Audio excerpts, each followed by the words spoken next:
next demo is by an up-and-coming chef out of Houston, Texas. He runs Robusto Food House, offering cooking classes, private chef services, and even a line of smoked olive oil and salts.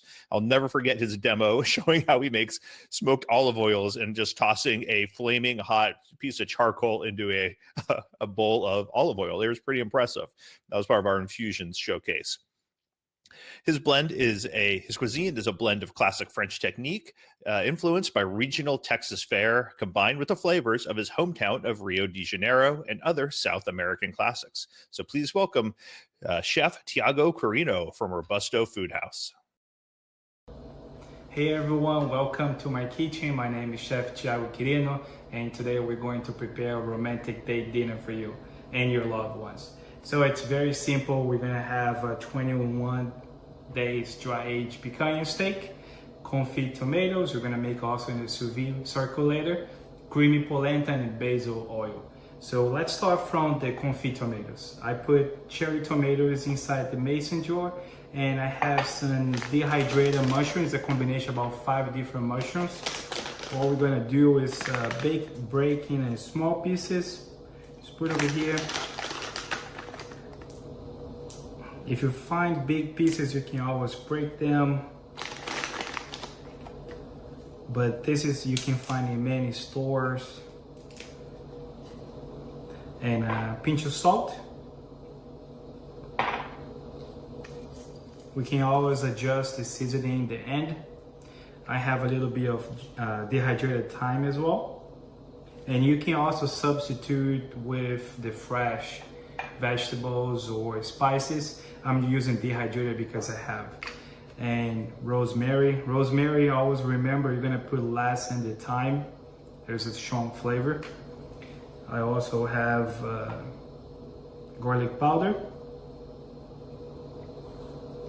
and olive oil. So all you're looking over here is to cover all the tomatoes. You make sure everything is submerged.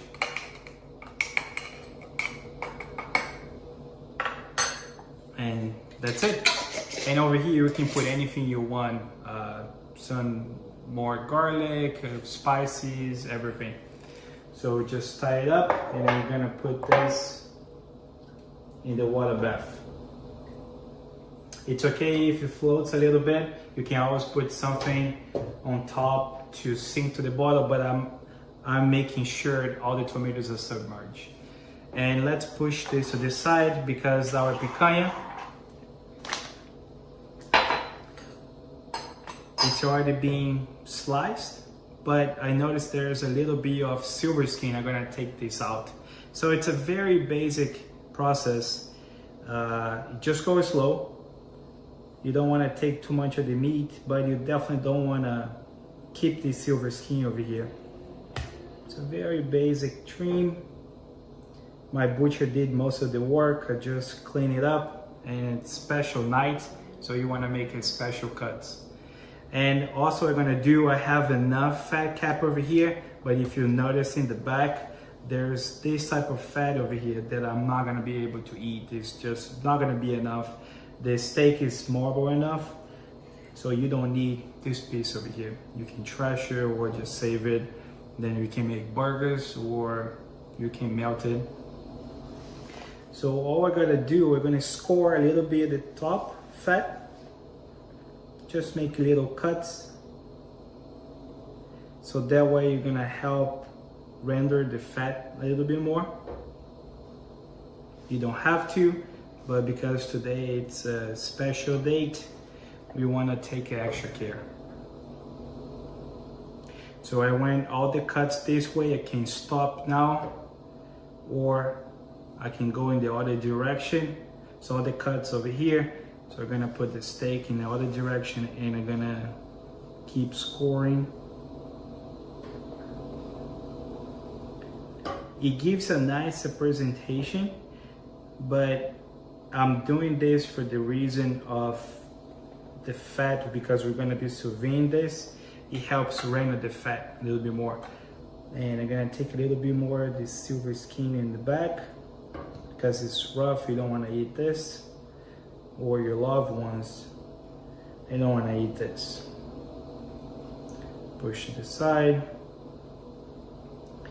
This fat over here, the same thing. So what I'm doing is just doing a super trim, so make it super light.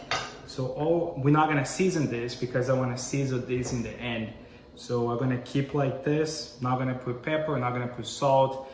I'm gonna go and we're gonna do a double sear today. So we're gonna sear this right now, put in the bag, sous vide, and then sear in the end. Okay, let me show you guys. Here we go, everyone. Now you can see a close-up of the picanha. You can see the score, and we're gonna sear fat first.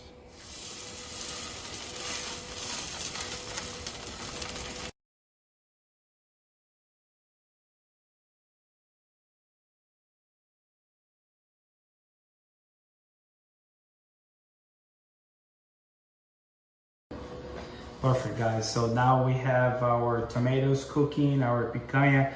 I'm gonna leave this over here for 1 hour. Now let's move to the basil oil. All I did was blanch and shot the basil and spinach. So I have 15 grams of basil, 15 grams of spinach. So the blanching is simply just dipping in boiling water and then shocking with ice water. So that way it brings the flavor and the color up. So all we're gonna do is just put in the blender. Over here I have a neutral flavor oil, in this case it'd be grapeseed. So all we're gonna do is put about 40 grams of oil. So it's, I would say 50 grams to 60. Alright guys, so it's been about 2 minutes. All we're gonna do is pass this in a strainer. I put a cheesecloth over here.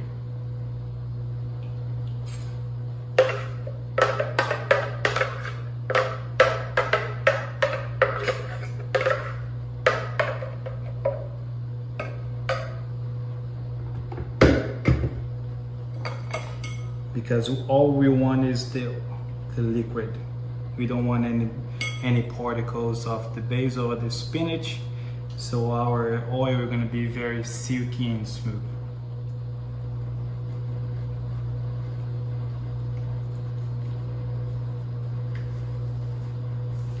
All right, that's pretty much it. And now when you have most of over there, you just close the cheesecloth and you twist the top and squeeze all the juicy out.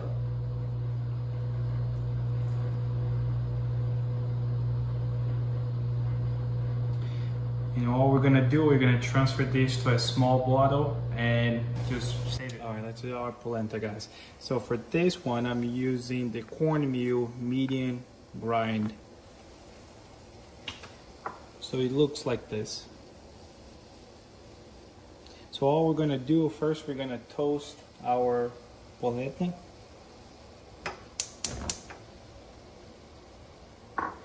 In medium-high heat.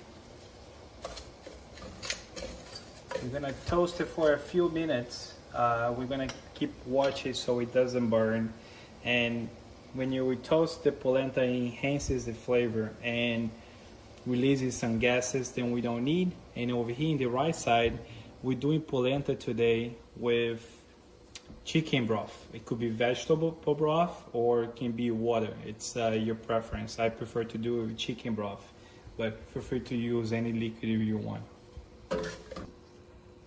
Okay guys, so it's been about 3 minutes and we're gonna start adding broth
Perfect, guys. So it's already cooked. All I gotta do, I'm gonna put the cheese. I'm gonna stir. We can turn this off. Gonna stir the cheese.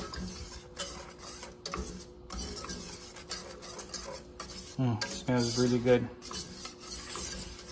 And we're gonna put some cold butter. You can be fancy like me. I got some truffle butter. You just put 2 little cubes. Or any type of butter you want. So I'm gonna stir a little bit.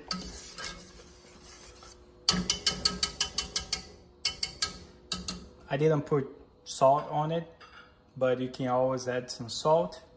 And all I'm gonna do, we're gonna put a little bit of black pepper and put the lid on and push it to the back of the stove.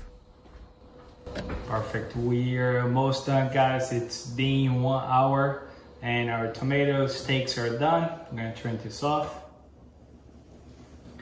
I'm gonna fish our steak.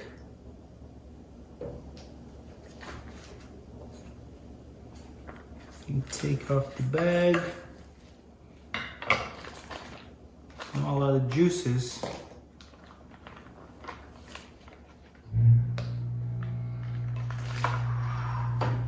Gonna pat it dry.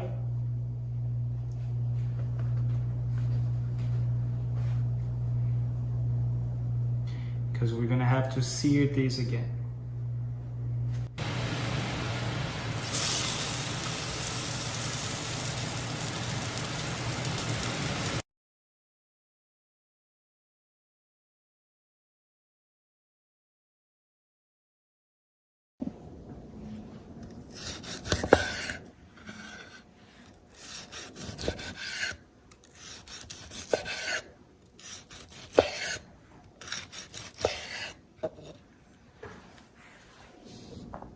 All right, guys, we came to the final result. We sliced our beautiful picanha. We put some smoked charcoal salt, pepper. I have a combination of white, red, and black.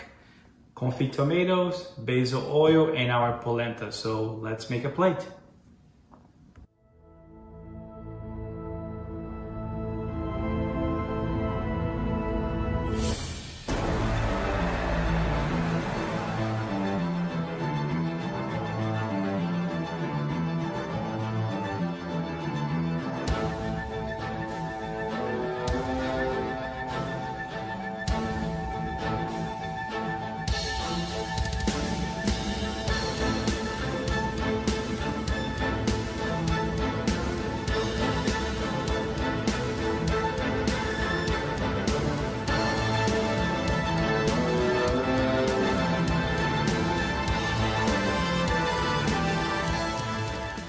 Hey guys, so we came to the finish and our plate is beautiful with our dry aged picanha, creamy polenta, confit tomatoes, and basil oil. The only thing we didn't have time to do today was the Kir egg yolk. So I put it on top of the polenta just to add creaminess to it. If you like to see the video, just let me know so we can make it for you. So I hope you enjoy. See you next one. Bye-bye.